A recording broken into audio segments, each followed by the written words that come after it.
বিসমিল্লাহির রহমানির রহিম। Hello everyone, আসসালামু আলাইকুম। সবাইকে পবিত্র মাহে রমজানের শুভেচ্ছা জানিয়ে আজকে আরও একটি নতুন ব্লগ আপনাদের সাথে শেয়ার করতে যাচ্ছি।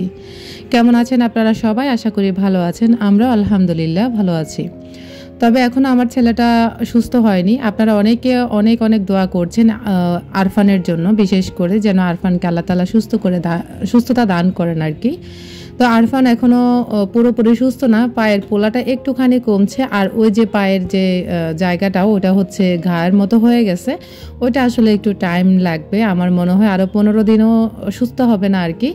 তবে আল্লাহ তাআলার অসীম রহমতে আগের থেকে একটু তুলনামূলক ভালো আছে আর কি।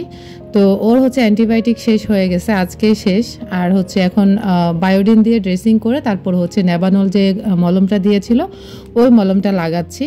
আর দেখা যাক, আপনাদের সবার কাছে আবারও দোয়া চাই, সবাই ওর জন্য দোয়া রাখবেন, আল্লাহ তাআলা যেন ওকে খুব দ্রুত হচ্ছে সুস্থতা দান করেন। তো আপনাদের কাছে আমি অনেক বেশি কৃতজ্ঞ, আপনারা আমার এই পরিবারটার জন্য, আমার ছেলেদের জন্য অনেক দোয়া রাখেন, এবং আরফান আরাফকে আপনারা অনেক বেশি ভালোবাসেন। সত্যি কথা, আমি আপনাদের উপর অনেক বেশি স্যাটিসফাইড হই মাঝে মাঝে যে আপনারা আমাকে এত সুন্দর কমেন্ট করেন, যেখানে আসলে অনেক বেশি ভালো লাগে। তো গতকালকে হচ্ছে আপনারা পুষ্পা আপুর লাইভে হচ্ছে আমার নামে এত বেশি অভিযোগ করেছেন, যেখানে আমি আসলে খুব কষ্ট পাইছি বলা যায়। আপনারা অভিযোগ করেছেন আমি হচ্ছে কমেন্টে রিপ্লাই করি না, আমি সেলিব্রিটি মানুষ, ভাইরাল মানুষ, আমি কেন বা হচ্ছে কমেন্টে রিপ্লাই করি না। আসলে আমার জায়গাটাতে এসে যদি আপনারা থাকতেন বা আমাকে সরাসরি যদি দেখতেন, তাহলে হয়তো বা আপনারা বিশ্বাস করতেন। তারপরও আমি কিন্তু সময় নিয়ে হলেও আপনাদের সাথে কমেন্টের রিপ্লাই করি। গতকালকের ভিডিওতে কিন্তু কোনো কমেন্টের রিপ্লাই করতে পারিনি, আসলে আমি সময় পাইনি, যার কারণে হচ্ছে আমি রিপ্লাইটা করিনি। আমি সবার কাছে সরি চেয়ে নিচ্ছি, সবাই আমাকে প্লিজ ক্ষমা সুন্দর দৃষ্টিতে দেখবেন। আমার ছোটোখাটো একটা বিজনেস আছে, তার মধ্যে ছোটো মোটো 2টা চ্যানেল আছে, তার মধ্যে হচ্ছে আমার কোনো হেল্পিং হ্যান্ড নেই। আমার বড় ছেলে অসুস্থ, ছোট ছেলেও হাতে পায়ে ব্যথা, মোটামুটি অসুস্থ। তো আসলে সব কিছু মিলিয়ে দেখা গেছে কমেন্টে রিপ্লাই করতে দেরি হয়ে গেল। আমি চেষ্টা করি আপনাদের কমেন্টের রিপ্লাইগুলো করার জন্য। তবে গতকালকের ভিডিওতে আমি আসলে কমেন্টের রিপ্লাই করতে পারিনি, আমি আপনাদের কাছে আন্তরিকভাবে দুঃখিত। আপনাদেরকে আবারও বলবো, প্লিজ আপুরা কেউ আমাকে ভুল বুঝবেন না। আপনারা আমাকে যেভাবে সাপোর্ট করেন, আমিও কিন্তু আপনাদের কমেন্টগুলোকে ওইভাবে হচ্ছে অনেক বেশি প্রাধান্য দিয়ে থাকি।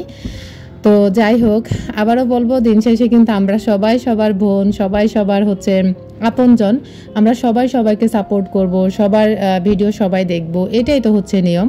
আমি আসলে যার ভিডিওই দেখি তাকে হচ্ছে কমেন্ট করি, যদিও আসলে এখন ইদানিং হচ্ছে তেমন একটা কারো ভিডিও আমার দেখা হয় না। ওই যে বললাম, সংসারের ব্যস্ততা, ছেলে অসুস্থ, ছোটোখাটো বিজনেস নিয়ে একটু প্যারাই লাগে। তার মধ্যে হচ্ছে আমার বিজনেসটা নিয়ে গত এক সপ্তাহ 10 দিনের মতো হচ্ছে আমি অনেকটাই হচ্ছে নার্ভাস ছিলাম। নার্ভাস এই কারণে ছিলাম, আমার 3টা হচ্ছে পার্সেলে অনেক বেশি ডিস্টার্ব করেছিল। ওই পার্সেলটা যেতে মানে 3টা পার্সেল আমাকে অনেক বেশি প্যারা দিয়েছিল, যে পার্সেলগুলো আসলে আমি প্রায় 8-9 দিন পরে হচ্ছে ডেলিভারি হয়েছে। তাও হেড অফিসে ফোন দেওয়ার পরে 3বার ফোন দেওয়ার পরে তারপর হচ্ছে আমার ওই পার্সেলগুলো ঠিকঠাক মতো ডেলিভারি হয়েছে। তা আসলে এবার এই কারণে হচ্ছে টেনশন ছিল যে আসলে পার্সেলটা যদি রিটার্ন আসলে ওটাতে আসলে তেমন একটা ইয়া নাই, তারপরেও যদি রিটার্ন আসলে ওটাকে খুঁজে বের করা কিন্তু অনেকটা ডিফিকাল্ট হয়ে যায়, যার কারণে আমি অনেক বেশি প্যারায় ছিলাম। তো ইনশাল্লাহ আমাকে একটু সময় দিবেন, আমি আপনাদের সবার কমেন্টের রিপ্লাই করব।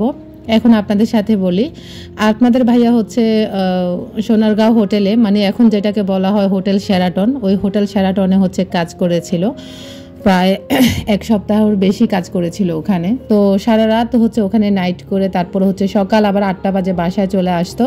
বাসায় এসে হচ্ছে একটু ঘুমের জন্য আসতো আর কি। তো এই যে এখন বাজে কিন্তু সকাল প্রায় 8:30টার মতো, এসে হচ্ছে সে আমাকে কাজে হেল্প করছে। আমাকে কিন্তু আসলে সে বকা দেয় যে এত সকাল সকাল ঘুম থেকে উঠার মানেটা কি, তুমি কাজগুলো তো আস্তে ধীরেও করতে পারো, এত তাড়াতাড়ি গুছিয়ে করার কি প্রয়োজন, ঘুমালেও তো পারো, যে এখন রমজান মাসে তো আর এত বেশি প্যারা নিতে হয় না। তো আসলে আমার হচ্ছে ওই যে একটা প্যারা থাকে যে কখন আমি ঘরটাকে গোছাবো, কখন আমার কাজগুলোকে শেষ করব। বাচ্চারা ঘুমে থাকতে থাকতে আমি আমার কাজগুলো করে ফেলতে পছন্দ করি। তো তার মধ্যে হচ্ছে নিজে সারা রাত কাজ করে এসেও কিন্তু আমাকে আবার ঘরের কাজে হেল্প করতেছে, মাশাআল্লাহ। সবাই আমার হাজব্যান্ডের জন্য দোয়া রাখবেন, আল্লাহ তাআলা যেন আমার হাজব্যান্ডকেও সুস্থ হায়াত নেক হায়াত দান করেন, আমিন। তো আসলে এটা আসলে বলা যায় দায়িত্ব থেকেও করে, অনেক সময় আবার দেখা গেছে মহব্বত থেকেও করে, যে সেও রোজা রাখছে আমিও রোজা রাখছি, সংসারটা তো তার আমার দুজনেরই সংসার, তো দুজনে হচ্ছে স্যাক্রিফাইস হেল্প এগুলা করাই লাগবে। আর এই সংসার জীবনে ছোটোখাটো স্যাক্রিফাইসগুলা, ছোটোখাটো ভালোবাসা মহব্বতগুলা অনেক বেশি সুখ শান্তি বয়ে আনে। আসলে কার ক্ষেত্রে কেমন হয় জানি না, তবে আমি আপনাদের সাথে সব সময় বলে থাকি আমার সংসারে যদিও অর্থের অভাব আছে, তবে আল্লাহ রহমতে সুখের কোনো অভাব নেই বা হচ্ছে মহব্বতের কোনো অভাব নেই। আমার হাজব্যান্ড মহব্বত থেকে হচ্ছে আমাকে কাজগুলো করে দেয়, যেটা আমি বলতে পারবো, কারণ সে সারাদিন বাইরে পরিশ্রম করে এসেও কিন্তু সংসারের কাজে হাত লাগায়। এটাই আমার কাছে তার থেকে অনেক বেশি ভালোবাসা, অনেক অনেক ভালোবাসা। আমি এটাকে অনেক বেশি হচ্ছে তাকে প্রায়োরিটি দিয়ে থাকি। তো এদিক দিয়ে হচ্ছে সে বাজারও নিয়ে এসেছে, এখানে দেখতে পাচ্ছেন এখানে হচ্ছে বড় সাইজের যে খাসি মোরগগুলো, এই প্রথম হচ্ছে আমাদের বাসায় এরকম একটা মোরগ এনেছে, মানে একটা আনেনি, এগুলো তো প্রচুর দাম। তো আসলে সব সময় আপনাদের ভাইয়া সম্ভবত দেখে যে মুরগিগুলা সবাই নেয়, বা মোরগ আর কি, মোরগ না মুরগি সেটা আমি জানি না। তো হয়তো বা আপনাদের ভাইয়ার মনে হয়েছে যে এখান থেকে আমি 1 কেজি বা 1.5 কেজি মোরগ বা মুরগি নিব। তো আসলে সে নিজে থেকে নিয়ে এসেছে মুরগিগুলাকে, মানে ওখান থেকে আসলে কেটেই বিক্রি করে, যে যা নিতে চায় আর কি। তা আমাদের এখানে 1.5 কেজি এনেছিল। তা আমি আবার বলেছিলাম কি প্রয়োজন ছিল এত দাম দিয়ে 1.5 কেজি মোরগ আনার, এগুলার কেজি কত করে নিয়েছে আমি জানি না, তবে বলেছিল মোটামুটি দাম আছে, কক মোরগ থেকে ব্রয়লার মোরগ থেকে এগুলারই অনেক বেশি দাম। তো এখন হচ্ছে এখানে কি কি বাজার এনেছে, টমেটো, সিমের বিচি, শসা, কাঁচামরিচ, লেবু না লতি, তারপরে হচ্ছে উস্তা এনেছিল। তো এই বাজারগুলোকে হচ্ছে আমি গুছিয়ে নিয়েছি। তো এদিক দিয়ে হচ্ছে আরাফকে হচ্ছে লেখাতে বসেছি, মানে ওকে বলেছি যে তুমি লিখো আমি আছি তোমার পাশে। তো আমি আবার এর মধ্যে গোসল করতে যাব, ওদেরকেও গোসল করাবো, তার আগে হচ্ছে হাতে একটু টাইম আছে, আমি বলেছি আগে তুমি হ্যান্ড রাইটিং শেষ করো, তারপরে হচ্ছে আমরা সবাই গোসল করব। তো সবাই মিলে গোসল করেছি, তারপরে হচ্ছে অন্যান্য কাজকর্ম সব শেষ করেছি, শেষ করে হচ্ছে এখন আমি মুরগিগুলোকে অফ ক্যামেরা হচ্ছে ভালো করে ওয়াশ করে নিয়ে এসেছি। আর এটা ছিল আসলে শুক্রবারের একটা ভিডিও ছিল, ওই যে আপনাদের সাথে ব্যস্ততার কারণে শেয়ার করতে পারি না, বা হচ্ছে এডিট করা থাকে, কিন্তু ভয়েস ওভারের অভাবে আমার ভিডিওটা প্রায় 2-3 দিন হচ্ছে লেট হয়ে গেছে। কোনো সমস্যা নেই, আপনাদের সাথে আসলে শেয়ার করলে আপনারা অনেক বেশি পছন্দ করেন, যার কারণে দেরিতে হলেও আমি শেয়ার করতে পারি। আর আরেক কথা হচ্ছে আমার ফোনের স্টোরেজ থাকে না, যার কারণে হচ্ছে আমি চাইলেও আপনাদের সাথে এখন ভিডিও তেমন একটা শেয়ার করতে পারি না, লং ভিডিও তো পারবোই না, একদম 13-14 মিনিটের ভিডিও শেয়ার করা যায় না। তো যাই হোক আমার ফোনের স্টোরেজও কম, যার কারণে হচ্ছে ভিডিও করতে অনেকটাই ঝামেলায় পড়ে যায়। তো এখন আপনাদের সাথে শেয়ার করি। আপনারা অনেকে বলেছিলেন যে পেঁয়াজগুলোকে কিভাবে নেবেন, এই যে আপনারা হয়তো বা দেখে বুঝতে পারছেন আমি পেঁয়াজগুলোকে কত সহজে হচ্ছে নিয়ে নিচ্ছি। তো এগুলো আসলে আইস করা থাকলেও তেমন একটা কোনো হার্ড হয় না, একদম ইজিভাবে হচ্ছে এগুলাকে নেওয়া যায়। তো এই যে আমি হচ্ছে বক্সে থেকে নিয়ে এখন হচ্ছে পরিমাণ মতো পেঁয়াজ নিয়ে আরগুলো আমি সাথে সাথে হচ্ছে আবারও ডিপ ফ্রিজে রেখে দেব। আর এভাবে হচ্ছে আমি আমার পেঁয়াজগুলোকে খাচ্ছি। অনেকে হয়তো অনেক কিছু বলতে পারেন, অনেক কিউরিসিটি থাকতে পারে এই পেঁয়াজের প্রতি, স্বাস্থ্যসম্মত না, এটা সেটা হ্যান ত্যান অনেক কথা বলবেন। আসলে স্বাস্থ্যসম্মত ওটা হচ্ছে একান্তই আপনার নিজের জিনিসগুলো আপনি কিভাবে রেখেছেন, কতটুকু পরিষ্কার পরিচ্ছন্নভাবে রেখেছেন, বা কী ধরনের বক্স ব্যবহার করেছেন, বা ফ্রিজের টেম্পারেচার কেমন ছিল, ওগুলো আপনার উপর ডিপেন্ড করে।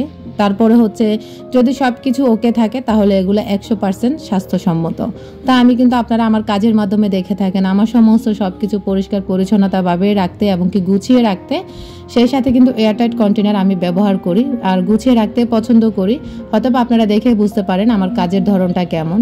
তো সেখান থেকে আমি বলবো আলহামদুলিল্লাহ আমার এগুলো স্বাস্থ্যসম্মতই হবে, এখানে আসলে আমি অস্বাস্থ্যকর কোনো কিছুই দেখতে পাচ্ছি না।